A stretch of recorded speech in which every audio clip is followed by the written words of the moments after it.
Hi, you're watching Floyd Steinberg's YouTube channel. This is the MOS 101 monophonic virtual analog synthesizer. To be precise, this is a prototype that its creator Andrew March sent me. At the moment this project is on Kickstarter and today we'll take a look at this prototype. So if you think that's interesting, please join me in this video. Here we go.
Okay, so this is the MOS 101 and I'm just going to walk through this tiny manual together with you. So the first thing is we want to power this up. So we need audio connection, power plug, and here's the MIDI output of my montage keyboard here. There you go. Now we should hear something.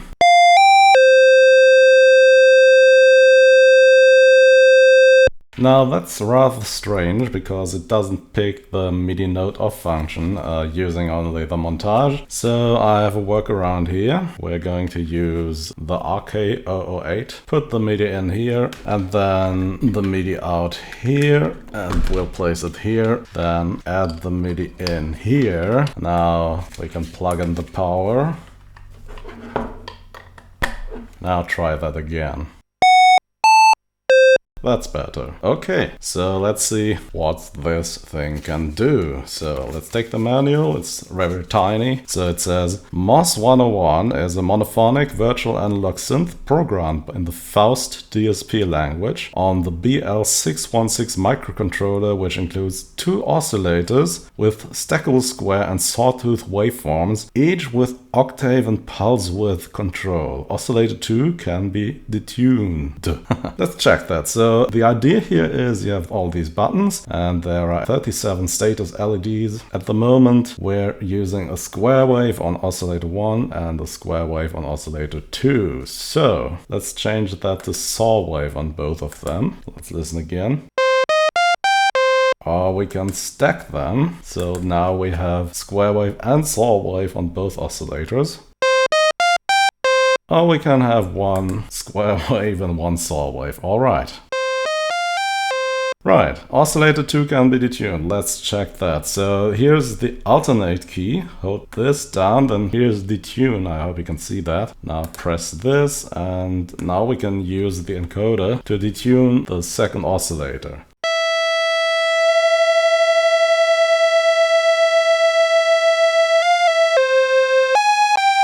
Nice. Next, one filter, VCF, voltage controlled filter, with high pass, low pass or band pass response, resonance control and optional key tracking. Alright, so the filter can be found here. At the moment we're at low pass filter. Let's try to change the filter cutoff frequency first. So it's in the middle at the moment.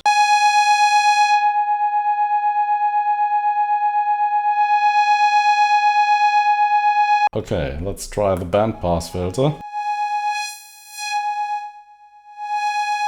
Alright, and the high pass filter.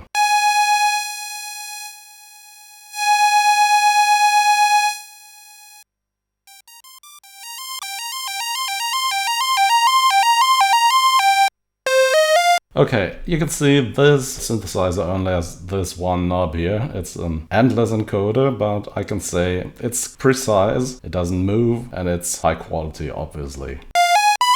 Right, let's see, what else have we got here? Resonance. Here's the resonance button. Press that, and now let's listen again. Now let's use the low pass filter and control frequency. Let's increase resonance.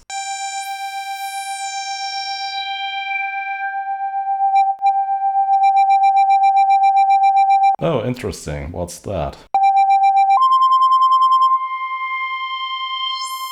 Seems we've got a bit of modulation there because the filter color frequency just matched the note I was playing, so we got this interesting modulation. Okay, next step. So we have a low frequency oscillator or LFO with square, triangle or random sample and hold waveforms and a frequency range of 0.01 Hz to 10 kHz. This seems to be here, LFO. Okay, here we can see triangle, square wave, random, and you can adjust the frequency as well. And here is where we route the LFO. You can activate that. I think it's a quite nice idea to have the routing printed onto the enclosure here, so you can follow the signal path on the enclosure itself. That's a nice idea. Okay, so we have a triangle LFO at the moment and we can't hear it. Let's apply it to filter cutoff frequency, and now we need to adjust the depth a bit.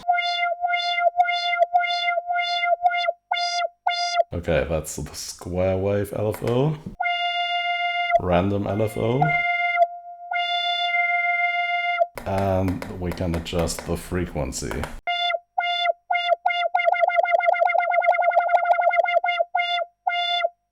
Let's take down the resonance a bit. One amplifier, a voltage controlled amplifier, that's this one here. So we can adjust the volume and we can also set the envelope to do its thing on the VCA.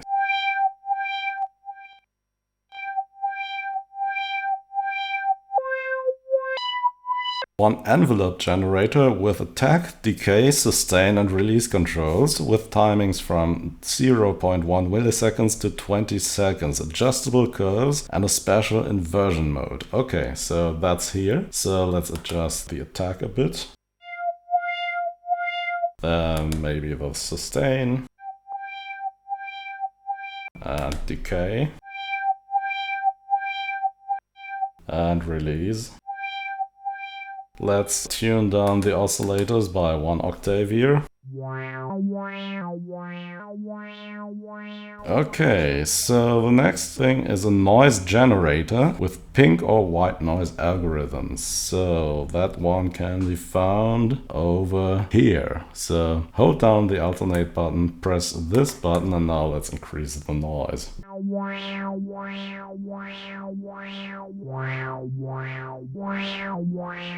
The XOR or XOR module applied to the two oscillators. One mixer with the inputs from each oscillator, the noise generator and the XOR module. So let's try this. Obviously the XOR module is on the alternate key. Every label that is not on top of the button can be accessed with the alternate key here. Now we can adjust this with the encoder and let's listen how that sounds.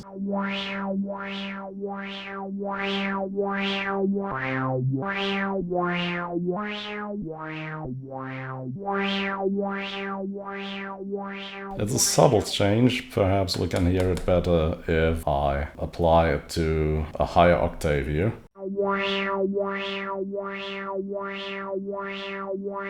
Yeah, there you can hear it better. One delay module with time, feedback and mix controls. For showing of this I need to adjust the attack. So we have a fast attack and a quick release and full sustained phase and decay here. So here we have the delay on the alternate key. It's very tiny here. Let's adjust delay time. It's at nearly nothing now. Let's go in full value. Then we have the feedback. It's also not here at the moment, so let's increase that. And then we have the mix, so let's increase that. And this gives us this sound.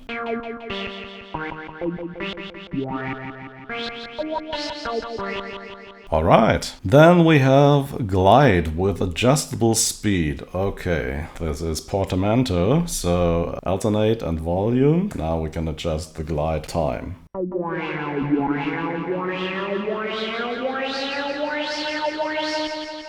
One pitch bend module with adjustable upward and downward range. 9 patch points with gain, connecting the LFO and envelope to the VCF cutoff, pulse width modulation, oscillator pitch and VCA, or to trigger the envelope from the LFO square wave. Obviously that's here. These are these lines you can follow along which show the routing. So this is 1, 2, 3, 4, 5, 6, 7, 8, 9. Okay, then there's one flash memory unit to store up to 17 presets and to remap MIDI channels per preset. This is here. You can hold alternate and press load and save, and then these LEDs show you which slot you're using for storing your patch. 2 MIDI inputs, that's the USB port here and the TRS MIDI port here, the mono audio output, which is here, and the 9 volts DC input, which is here,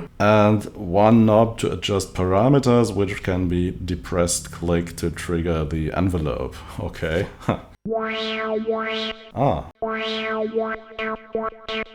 Interesting, that's nice.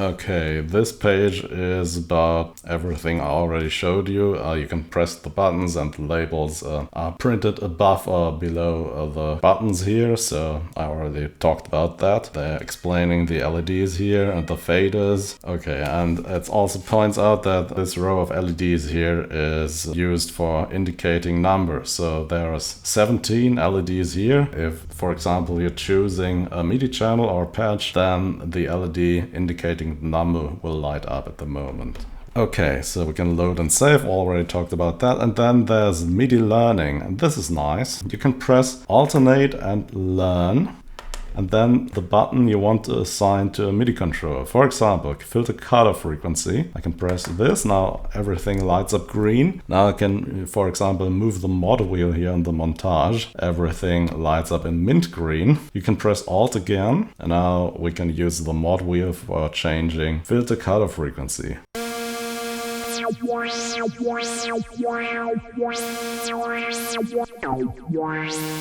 Okay, this is the last page with information here. So we have envelope inversion. So you can press alternate and then invert the amplitude envelope here. So you can see the LEDs are changing here.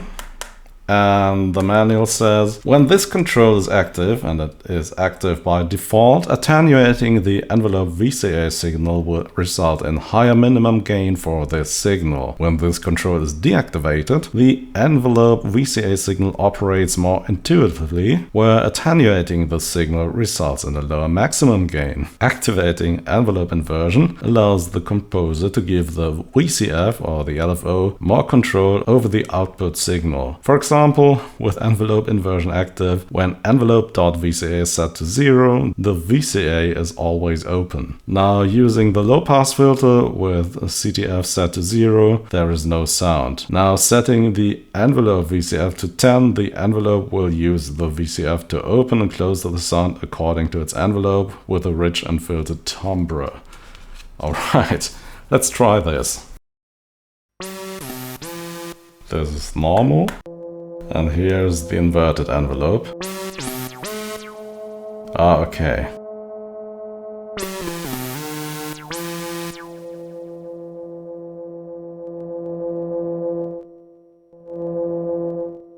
Alright, this was my walkthrough through the user interface of the MOS 101. Let's listen to some example sounds now and then wrap up this video.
Yep, and that's it for today. The MOS 101 monophonic virtual analog synthesizer, built by Andrew March. This project currently is in Kickstarter, and if you want to support it, link is in this video's description. And if you think this video was interesting, please do the YouTube thing. As always, thanks for watching, and see you again very soon. Bye bye.